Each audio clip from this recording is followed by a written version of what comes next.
और हम इसके पहले कि बढ़ें डिबेट की तरफ, पहले देखते हैं ये रिपोर्ट जो हमें ये बताएगी कि आज का मुद्दा है क्या, फिर हम डिबेट की तरफ बढ़ते हैं।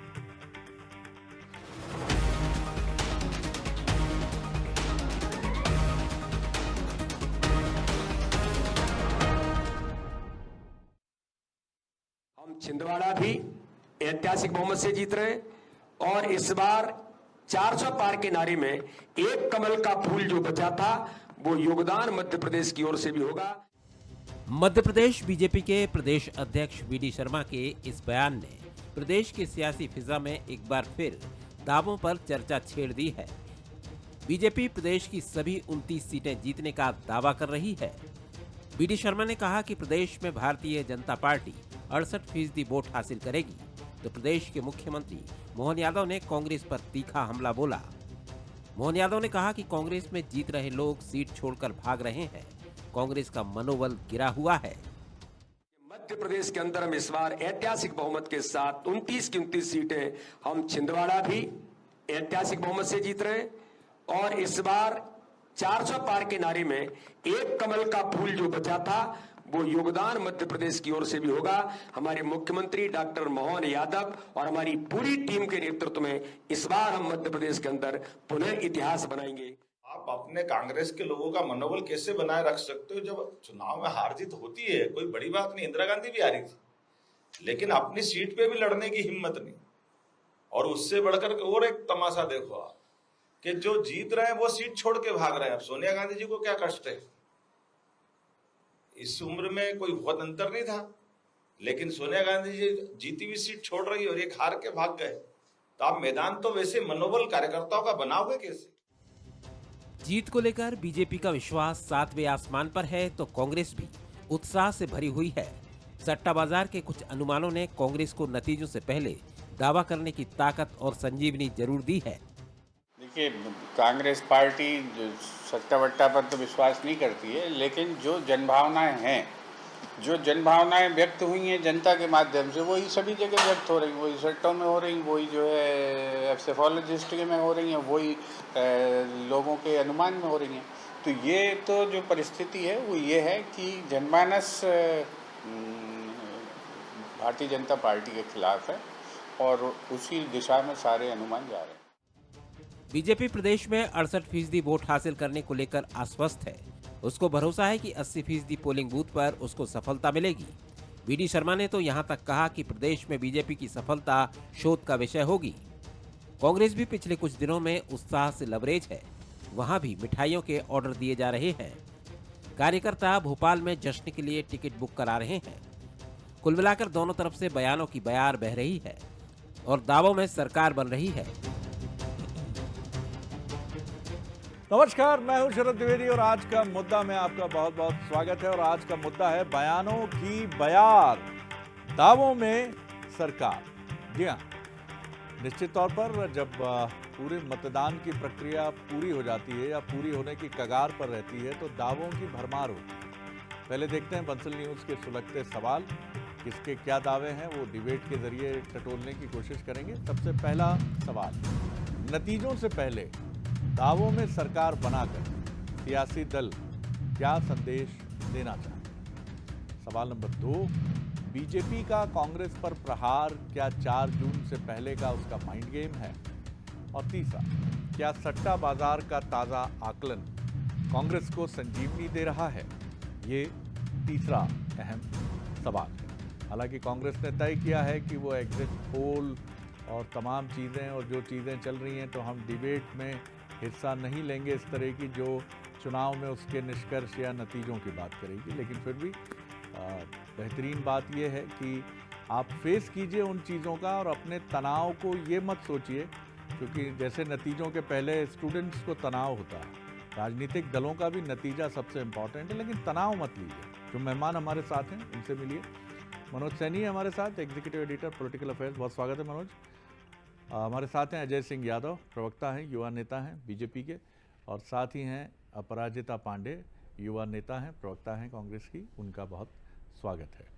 तो सबसे पहली बात तो यही है मनोज, जैसे एक प्रोडक्ट कोई बेचा जाता है कि सबसे बेस्ट वॉशिंग मशीन है ये, या वो सब्ज़ी वाले फेरी लगाते हैं जो कि सबसे बढ़िया मेथी, सबसे बढ़िया भाजी, सबसे बढ़िया पालक, सबसे बढ़िया भिंडी, तो उसी तरह सबसे बढ़िया हम 400 पार, हम 250 पार, तुम अटक गए, बगल वाले का माल अच्छा नहीं है, सस्ता माल बेचता है वो, इसी तरह के दावे हैं। लेकिन ये मुझे लगता है कि मूल रूप से अपनी बेचैनी को छिपाने की कोशिश है। ये दावे करके आगे बढ़ते रहिए, भाई 4 जून तो बता ही देगा किसके दावों में क्या सच्चाई है। देखिए, मध्य प्रदेश में तो अब कुछ रहा नहीं। कल जहां चुनाव होने हैं उसका असर मध्य प्रदेश का, यदि कोई बड़ा नेता अपना बयान देता तो उसका असर वहां पड़ेगा, ये संभव नहीं है। लेकिन मध्य प्रदेश के जहां 29 सीटों पर चुनाव हुए शरद जी, तो फिर मैं कहूँगा कि कांग्रेस ने कुछ सीटों पर अपने प्रत्याशी उतार कर कम से कम दावों की एक होड़ तो लगाई। वो भारतीय जनता पार्टी भी अपने दावे करेगी, कांग्रेस भी। बीजेपी दरअसल बूथ पर काम करती रही है और इस बार भी जैसा उनका दावा है कि विधानसभा की तर्ज पर उन्होंने एक एक व्यक्ति को घरों से उठाया और बूथ तक पहुंचा दिया। ये बात अलग है कि वोट का प्रतिशत गिरा तो उसमें भी सवाल खड़े हुए, तो बीजेपी ये मानती कि शायद वो कांग्रेस का वोटर था, कांग्रेस निकालने में नाकामयाब रही। लेकिन बड़ी बात यह है कि पिछली बार 58% वोट शेयर मध्य प्रदेश में दिखाई दिया था लोकसभा के दौरान, और इस बार 10% बढ़ाने का लक्ष्य भारतीय जनता पार्टी ने रखा था। तो लड़ाई बूथ पर ही है शरद जी। और मुद्दे, हम कई बार बात करते कि मुद्दे तो उस तरह किसी के दिमाग में बैठ नहीं पाए होंगे, ना भारतीय जनता पार्टी बिठाल पाई है, ना कांग्रेस बिठाल पाई। और इसीलिए मुद्दा सिर्फ है कि मोदी की गारंटी यानी मोदी का चेहरा, और दूसरी तरफ राहुल गांधी या बाकी कांग्रेस ने जिस तरह से काम किया है, तो कम से कम मध्य प्रदेश के चुनाव को दिलचस्प तो बनाया। ये बात अलग है जीत हार का अंतर क्या होगा, कौन कितनी सीटें जीतेगा, दावे सबके हो सकते हैं बिल्कुल, पर कई दावे बड़े दिलचस्प है। और बीजेपी ने बूथ पर काम करके शायद बढ़त बढ़ाने की कोशिश की है, जैसा उनका दावा। सीनियर लीडर कह रहे थे मुझसे, वो किस पार्टी के हैं ये छोड़िए, लेकिन बात बड़ी मार्के की कर रहे थे। उन्होंने कहा अगर मध्य प्रदेश में कांग्रेस 4-5 सीटें जिसमें फाइट बताई जा रही है, वहाँ 30 से 50 हज़ार के अंतर से भी हारती है तो ये कांग्रेस की जीत है। ये बड़ी इंपॉर्टेंट बात लगी मुझे कि हाँ, अगर ऐसी नज़दीकी मुकाबले, क्योंकि लोकसभा चुनाव में 25 से 50 हज़ार का मार्जिन ये माना जाता है कि भैया इनको घेरा जा सकता था, कुछ कमी बेशी रह गई, नहीं तो पकड़ लेते, इनको बस पकड़ ही लिया था, लेकिन कुछ चूक हो गई इसलिए छूट के भाग गए ये। अपराजिता जी, जैसा मनोज हर बार कहते हैं, मैं भी बड़ा गौर से सुनता हूँ उनको कि फाइट है सर, फाइट है मध्य प्रदेश में कुछ सीटों पर। जी क्या कहेंगे? निश्चित तौर पर शरद जी, फाइट है। और देखिए, हमने कांग्रेस पार्टी ने बहुत विषम परिस्थितियों में ये चुनाव लड़ा है। भारतीय जनता पार्टी ने पूरी कोशिश की कि ये चुनाव डेमोक्रेटिक ना रहे, लोकतांत्रिक प्रक्रियाओं से ना लड़ा जाए। एंटी डेमोक्रेटिक चुनाव आपने देखा देश में भी, मध्य प्रदेश में भी कुछ सीटों पे। पर कांग्रेस पार्टी ने हर जगह फाइट हम क्यों दे पा रहे हैं? क्योंकि हमने जनता के मुद्दों पे चुनाव लड़ा। हमने महंगाई, बेरोजगारी, भ्रष्टाचार के मुद्दों पे चुनाव लड़ा, ना कि तुष्टीकरण की राजनीति पर। अगर हम मध्य प्रदेश की बात करें, खजुराहो की बात करें, देखिए नॉमिनेशन फॉर्म तक वापस लेने के बाद भी वहां पर इतनी फाइट है, आप देखिएगा लेने के देने पड़ जाएंगे। इंदौर, मालवा में वोटिंग प्रतिशत लगातार गिरा। विजयवर्गीय जी बड़े नेता हैं, 25% उनकी होम कॉन्स्टिट्यूएंसी में वोटिंग प्रतिशत गिरा।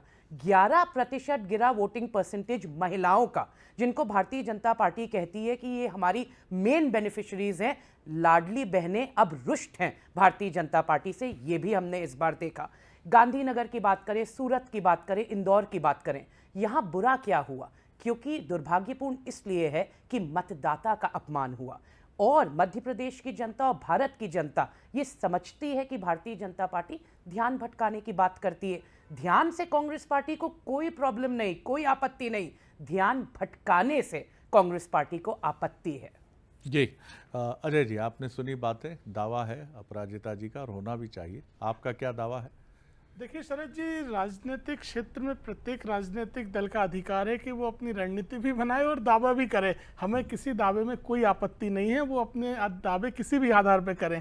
लेकिन हमारा कांग्रेस के नेता, प्रवक्ता और अन्य पदाधिकारियों से बस इतना निवेदन है, दावा वही करें जिसका 4 जून को सामना कर सकें। उस दिन ईवीएम, निर्वाचन आयोग और संस्थानों पर आरोप प्रत्यारोप ना करें। अपने दावे के साथ परिणामों का भी सामना करें और लोकतंत्र को सफल बनाने में सहयोग करें। भारतीय जनता पार्टी जो दावे करती है, हमारे दावे आधार के साथ खड़े हैं। आप देखें, मध्य प्रदेश में 5 महीने पहले विधानसभा चुनाव में 163 सीटों के प्रचंड बहुमत के साथ भाजपा ने सरकार बनाई। उसके तत्काल बाद हमने लोकसभा की तैयारी चालू कर दी, चाहे दीवार लेखन हो, चाहे पूरे मध्य प्रदेश में गारंटी के रथ हों, चाहे मोदी जी के जो लाभार्थी हैं उनके सम्मेलन हो, यहाँ तक कि पूरे मध्य प्रदेश में 12,000 शक्ति केंद्र बनाए भाजपा ने, जहाँ बड़े बड़े नेताओं के रैली, कार्यक्रम और भाषण हुए। और चुनाव अभियान में भी देखिए, प्रधानमंत्री जी की 10 रैली, राष्ट्रीय अध्यक्ष जी की, अमित शाह जी की, मुख्यमंत्री जी की अकेली 200 रैलियाँ। और वहीं दूसरी तरफ मध्य प्रदेश में 29 उम्मीदवार खड़े करने में असफल रही कांग्रेस पार्टी। यहाँ तक कि राहुल गांधी की 2-3 कार्यक्रम के अलावा नहीं दिखे, सोनिया जी, खड़गे जी, प्रियंका जी केवल एक आध जगह दिखी, कमलनाथ जी छिंदवाड़ा से बाहर नहीं निकले। तो ऐसे में आप केवल दावे करके क्या चुनाव लड़ सकते हैं? मुद्दों पे आप कहाँ थे, मैदान में कहाँ थे? और बिना मैदान के आज आपने एक बड़ा आश्चर्यचकित करने वाला आपने एक सर्वे डाल दिया अपने सोशल मीडिया पे कि इंडी गठबंधन की सरकार बन रही है। उस सर्वे की अगर टोटल सीटें जोड़ें तो 549 सीटें हो जाती हैं, जबकि देश में 543 सीटें हैं। तो इस तरह का मजाकिया बर्ताव करेंगे और आप सोचेंगे कि देश की जनता आपको गंभीरता से लें। इस चुनाव में प्रधानमंत्री मोदी जी ने 10 साल के काम और 5 साल के विजन के आधार पर चुनाव लड़ा। और जो मुद्दे भटकाने की बात है, सैम पित्रोदा जी को तो आप लाए, हम थोड़ी लाए। वो कह रहे हैं नस्लीय भेदभाव, वो कह रहे हैं विरासत पे टैक्स लगाने वाली बातें। हमने तो मुद्दे के आधार पर चुनाव लड़ा है और जनादेश जो भी होगा हमें स्वीकार है। लेकिन कांग्रेस पार्टी भी ये साहस रखे कि 4 जून को जनादेश को स्वीकार करेगी। मनोज, इस चुनाव का आपने बहुत क्लोजली देखा, हमने भी देखा, राजनीतिक समीक्षकों ने भी देखा। इस बार एक दावा ये भी सामने आया समीक्षकों की तरफ से कि सभी राजनीतिक दल मछली डालकर तालाब में बैठे थे, मुद्दा नहीं था। बिल्कुल, मुद्दे जो पहले चरण में शुरू हुए 7वें चरण तक ऐसा लगा कि वो बार बार जाल बिछा रहे हैं, फेंकने की कोशिश कर रहे हैं, लेकिन कुछ निकल के नहीं आ रहा। ये बताता है कि चुनाव को लेकर शायद कहीं उनके दिमाग में भी एक बहुत मजबूत खाका या इस तरह की चीज़ नहीं थी। क्या कारण देखते हैं आप? जनता हमेशा की तरह खामोश है। आप जाइए, जिसके पक्ष के लिए आप बोलिए, जो पार्टी खड़ी रहेगी उसके पक्ष में बोल देगी। हाँ, ये भी ठीक है, राहुल गांधी भी बहुत अच्छे हैं, प्रधानमंत्री जी ने तो गजब ही किया है, तमाम चीज़ें हैं।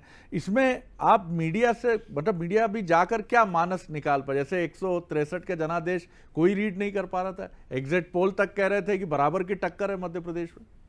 देखिए सर जी, चुनाव लड़ने के तरीके बहुत बदले हैं। खासकर हम जब दोनों दलों को देखते हैं तो वो चीज़ें नहीं रही कि आपके साथ भारतीय जनता पार्टी के नेताओं के साथ आप बैठक करेंगे, एक एक व्यक्ति से पूछा जाएगा कि आपके क्षेत्र की क्या स्थितियां हैं, और उसके आधार पर आजकल सभी लोगों ने अपनी अपनी टीमें गठित कर दी है, बड़ी बड़ी एजेंसियों को अपने काम दे दिए हैं। और कई बार जो मुझे भी लगता है, हम लोग आपस में चर्चा भी करते रहते हैं, यही काम कांग्रेस ने भी किया। तो कुछ चीज़ें ऐसी होती है कि आप फलाना बयान दे दीजिए साहब, वो आपका बड़ा मुद्दा बन जाएगा, तो मुद्दे से हट गए। और इसीलिए देखिए, चुनाव में दोनों दल अपना अपना वो कर सकते दावा। क्या आप इससे भी सहमत हैं कि जिस तरह कोचिंग मदद करती है एक विद्यार्थी की, लेकिन असली चीज़ होती है उसके भीतर का इंटेलिजेंस, उसकी मेधा। तो ये एजेंसी जो है ये कोचिंग का काम तो करती हैं, लेकिन जैसे मोदी जी एक बेहतरीन लीडर हैं, मैं नहीं कह रहा हूँ राहुल जी उनके मुकाबिल कमज़ोर हैं, लेकिन मोदी जी अधिक सशक्त हैं, अधिक मजबूत हैं, अधिक अनुभव है उनके पास। तो जाहिर तौर पर जो कोचिंग एजेंसी वाले हैं उनको भी हो जाता है कहने के लिए कि इनके साथ तो बढ़िया काम कर लेंगे। देखिए, वो करते भी। और आपने देखा कई बार जब हम देखते हैं मंच पर जो बातें होती है, मोदी जी अचानक कुछ नई बातें कह जाते हैं। तो नई बातों का मतलब ये होता है कि जो कोचिंग पढ़ाने वाला व्यक्ति है उसने अपना काम तो किया, लेकिन मोदी जी कहीं उससे ऊपर निकल गए। तो यही है कि कौन कितना, राहुल गांधी कितना समझ पाए, नरेंद्र मोदी जी कितना समझ पाए। और इसीलिए ये चुनाव शरद जी विश्वास का चुनाव है। जिसके मन में, जिसके नेता के प्रति विश्वास होगा, उसको उस तरह के परिणाम मिल जाएंगे। आपने जो बात की है, मैंने राहुल गांधी में भी देखा और मोदी जी में भी देखा कि पता नहीं इन्होंने एजेंसी की मदद ली है कि नहीं ली है, हम नहीं जानते। अंदर की बातें पार्टी जाने। घोषित तौर पर तो दोनों पार्टियों के साथ कोई एजेंसी इस तरह से आई नहीं है, लेकिन फिर भी अगर हम माने कि कहीं कुछ सर्विसेज थी, तो दोनों नेताओं ने इस बार आउट ऑफ बॉक्स जाके कई बातें कही हैं और चौंकाया भी है, खुद अपनी पार्टी को भी और जो जनता है देश की उसको भी। अपराजिता जी, आपकी तरफ मैं आता हूँ। महत्वपूर्ण बात यही है कि चुनाव आपने अच्छे से लड़ा है, इसमें कोई शक नहीं, और प्रधानमंत्री जी की छवि के सामने आपने मजबूत प्रत्याशियों की एक रणनीति रखने की कोशिश की। मध्य प्रदेश की बात कर रहा हूं मैं, तो देखते हैं कितनी कारगर होती है। लेकिन अगर 5-6 जगह इतनी लहर, इतने संघर्ष के बीच में ये कहा जा रहा है कि कांग्रेस ने फाइट तो दी है, तो ये अच्छा जेस्चर है। जी देखिए, वही भारतीय जनता पार्टी की प्रॉब्लम है। अभी जो अजय जी बात कर रहे थे ना, अगर इस बात में थोड़ी सी भी सच्चाई होती तो ऐसे मैं आपको इसका एक उदाहरण देती हूँ। प्रधानमंत्री मोदी जी ने बहुत काम किए हैं, बहुत लाभार्थी हैं, ऐसा भारतीय जनता पार्टी कह रही है। तो उनकी स्पीचेस में इस बार हमने क्या सुना? 2952 टाइम उन्होंने कांग्रेस का जिक्र किया, लेकिन सिर्फ 50 बार बेरोजगारी की बात की। जिसने काम किया होता है उसे ऐसा नहीं करना पड़ता। सशक्त नेता वो होता है जो नॉर्थ टू साउथ चले, ईस्ट टू वेस्ट चले, लोगों के बीच रहे, लोगों की पीड़ा समझे और उस पर काम कर कर कांग्रेस पार्टी और राहुल गांधी जी ने एक बेहतरीन आपने मैनिफेस्टो। आंकड़ा दिया अपराजिता जी, कितनी बार 2900 कितनी बार आपने 52 बार इन्होंने कहा है, कांग्रेस की बात की प्रधानमंत्री जी ने। जी, और जी, जी। सिर्फ 53 टाइम्स इन्होंने सिर्फ बात की है बेरोजगारी की। महंगाई की कितनी बार बात की आप ये देख लीजिएगा। देखिए, बात बात पर प्रधानमंत्री जी की जो भाषा प्रणाली है, जिसमें गिरावट आई है, मंगलसूत्र हो, ये सब जनता पसंद नहीं करती, नकार रही है। आपने बहुत सही कहा, मनोज जी ने भी जो सही कहा, ये बहुत रोचक इलेक्शन है, रोचक चुनाव है। देखिएगा आप, परिणाम भी बहुत रोचक आएंगे। देखिए, मैं नहीं कह रही, जितने भी सेफोलॉजिस्ट हैं, राजनीतिक विशेषज्ञ हैं, दूसरे चरण के बाद हमने क्या देखा, पूरा नैरेटिव चेंज हो गया।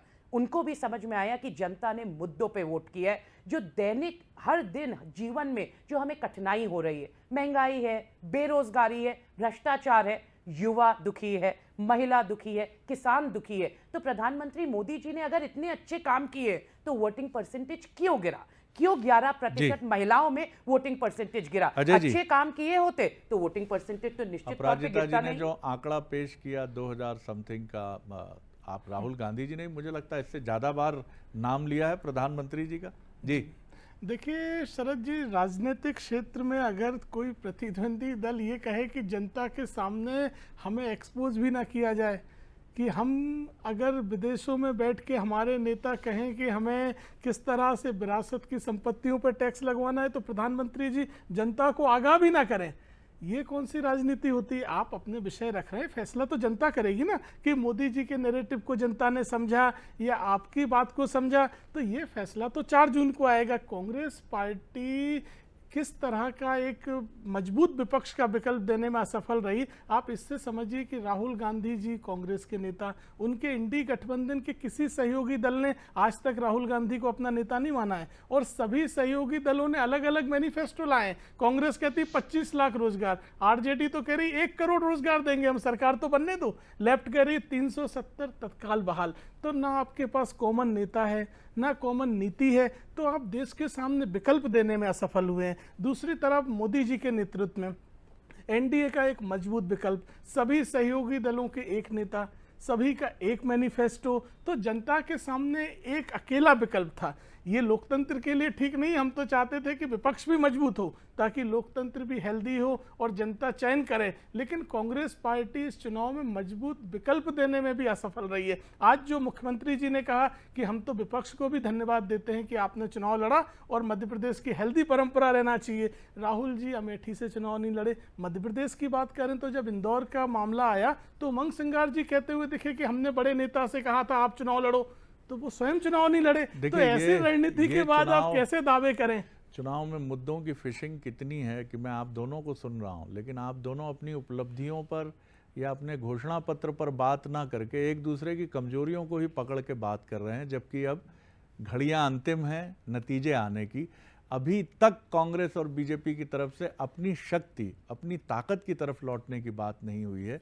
ये भी बहुत दिलचस्प पहलू है मनोज, मैं आपकी तरफ आ रहा हूँ कि ये बड़ा इंटरेस्टिंग पक्ष है इस चुनाव का कि दोनों राजनीतिक दलों ने इस बार प्रतिद्वंदी के शिखर नेता यानी कांग्रेस ने मोदी जी को पकड़ने की कोशिश की और बीजेपी ने राहुल गांधी को पकड़ने की कोशिश की। जाहिर है जब आप अपोजिशन में होते हैं तो आपके पास कहने के लिए बहुत अधिक होता है, लेकिन बीजेपी ने अपने अचीवमेंट्स पे ये समीक्षकों का भी मानना है कि उनको और अधिक चर्चा करनी थी। चाहे प्रधानमंत्री आवास योजना की बात हो, चाहे उज्ज्वला की बात हो, चाहे वो फूड गारंटी योजना की बात हो, 80 करोड़ लोगों को आप दे रहे हैं फूड।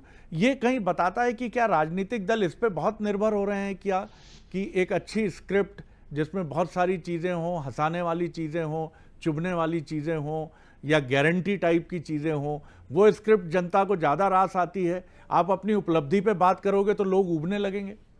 देखिए ऐसा है नहीं मुझे लगता, और इसीलिए चुनाव दिलचस्प होने की वजह भी वही है कि आप वो दिखा नहीं पाए आपके पास मुद्दे।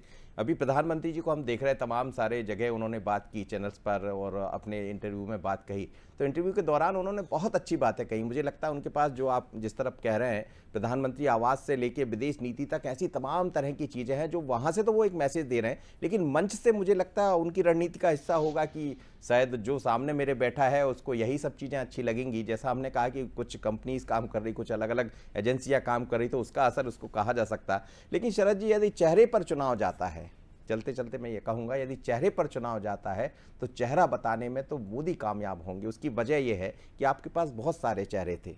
राहुल जी का चेहरा उस तरह से, क्योंकि मध्य प्रदेश में हम देखें तो प्रधानमंत्री करीब 7 से 8 बार पहुंचे अलग अलग स्थानों पर, अमित शाह यहां पहुंचे। यदि हम केंद्र के नेताओं को देखते तो मध्य प्रदेश में कितने उन्होंने दौरे किए। इसका मतलब ये है कि आपने अपने प्रत्याशियों पर चुनाव छोड़ दिए थे, तो यही कांग्रेस के लिए एक नुकसानदायक होगा। भले उन्होंने बहुत अच्छे चेहरे दिए मध्य प्रदेश को लेकर या कई ऐसे स्टेट में, लेकिन आपने मेहनत कितनी की वो मुझे लगता है एक बड़ा काम देखने को मिलेगा। लेकिन इतना जरूर है कि जनता समझ रही है और इसीलिए चेहरे पर जाकर बात टिकेगी। अपराजिता जी, ये जो सवाल उठता है कि आपके नेता मध्य प्रदेश क्यों नहीं आते, टॉप लीडर्स आए, राहुल जी भी, प्रियंका जी भी आई, लेकिन ये कोई तुलना नहीं है कि बीजेपी की तुलना में आपके लोग कम क्यों आए। लेकिन फिर भी ये है कि बड़े लीडर्स, चाहे मल्लिकार्जुन खड़गे हों, चाहे प्रियंका जी हों, चाहे बाकी तो मुझे याद भी नहीं आते, माफ़ कीजिएगा, कि कोई बहुत बड़े सितारा प्रचारक हों, और यही बीजेपी का भी आलम हमने देखा। तो बीजेपी तो पूरी तरह निर्भर ही प्रधानमंत्री पर रही है, उनकी छवि पर रही है, अमित शाह जी के करिश्मे पर रही है। जी, बहुत बहुत कम वक्त है, तो 25 से 30 सेकंड में। देखिए, बिल्कुल कांग्रेस पार्टी में हमेशा यही प्रक्रिया रही है कि हम अपने रीजनल, हम मध्य प्रदेश के नेताओं को भी इंपॉर्टेंस देते हैं, फोकस देते हैं। हम एक चेहरे पर, प्रधानमंत्री जी के चेहरे पर जैसे अपना पूरा कैंपेन इन लोगों ने निर्धारित करा हुआ है, आधारित किया हुआ है, वो मध्य प्रदेश में नहीं है। हमारे सारे नेता ज़मीन से जुड़े हुए मध्य प्रदेश के नेता हैं। स्टार प्रचारक भी आए, जैसे आपने कहा, प्रियंका जी भी आई, राहुल जी भी आई, बट मध्य प्रदेश के नेताओं को भी फुल फ्रीडम है कि वो मध्य प्रदेश की बात करें, मध्य प्रदेश के मुद्दों पर रहें। जी, अजय जी। शरद जी, कांग्रेस पार्टी और भाजपा में मूल अंतर रहा है। हम जनता के बीच में अपना विजन और मुद्दे तो पहुंचाने में सफल हुए, लेकिन कांग्रेस ने जो भ्रम फैलाना चालू किया उसको तोड़ने में भी प्रधानमंत्री जी सफल हुए हैं। इसलिए भारतीय जनता पार्टी को पूरी उम्मीद है, मध्य प्रदेश की भी 29 सीटें जीत रहे हैं और देश में 400 पार का जो लक्ष्य है भारतीय जनता पार्टी का, वो हमारी मेहनत और जनता के विश्वास के सहारे भाजपा पूरा करेगी। चलते जरूर कहूंगा कि जैसा आज बीडी शर्मा कह रहे थे, ये चुनाव शोध का विषय तो बनने वाला है। अब वो कैसे बनेगा, लेकिन बड़ा शोध होगा, बड़े विश्लेषक इस पर बात करेंगे। जो हम कह रहे हो सकता है वो सब दिखाई ना दे। बिल्कुल ठीक बात है, और सबसे महत्वपूर्ण बात तो यही है कि ये चुनाव जिस तरह से, जिन हालात के बीच में हुआ है, 2 साल हमने कोविड का दंश झेला है, हम सभी ने, कई सारी चुनौतियां हैं और कई मसले। जी, आप कुछ कहना चाह रहे हैं? जी, ये हम भूल गए थे, सचिन पायलट जी भी आए थे। मैं हमेशा यही कहना चाहती हूँ, एंडिंग करते हुए यही सबको देखिए, एक बड़ा कोटेशन है, आपका कहना ठीक है। माइंड्स, देखिए, वीक माइंड्स डिस्कस पीपल। ये भारतीय जनता पार्टी ने बहुत नकारात्मक कैंपेन चलाया है, हमने सकारात्मक कैंपेन चलाया है, इसलिए जनता हमसे जुड़ी। इस समय सब भूल जाइए।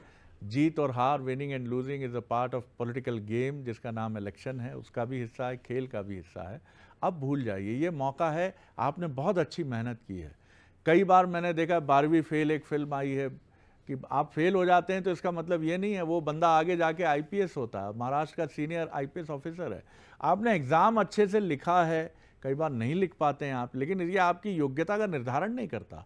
इसी तरह चुनाव आप जीत रहे हैं, जिसके 2 सांसद थे 84 में, वो पार्टी आज नेहरू जी के रिकॉर्ड की बराबरी करने का खम ठोक रही है। तो ये चलता है क्रम, ये ऐसा नहीं है। आप अगर इसको अपनी प्रतिष्ठा से जोड़ते हैं, अपनी नाक से जोड़ते हैं, तो मुसीबत होती है, चाहे वो लगातार जीतने वाली पार्टी हो या लगातार 2-3 चुनाव से हारने वाली पार्टी हो। तो कुल मिलाकर बेहिचक आप सभी का बहुत धन्यवाद।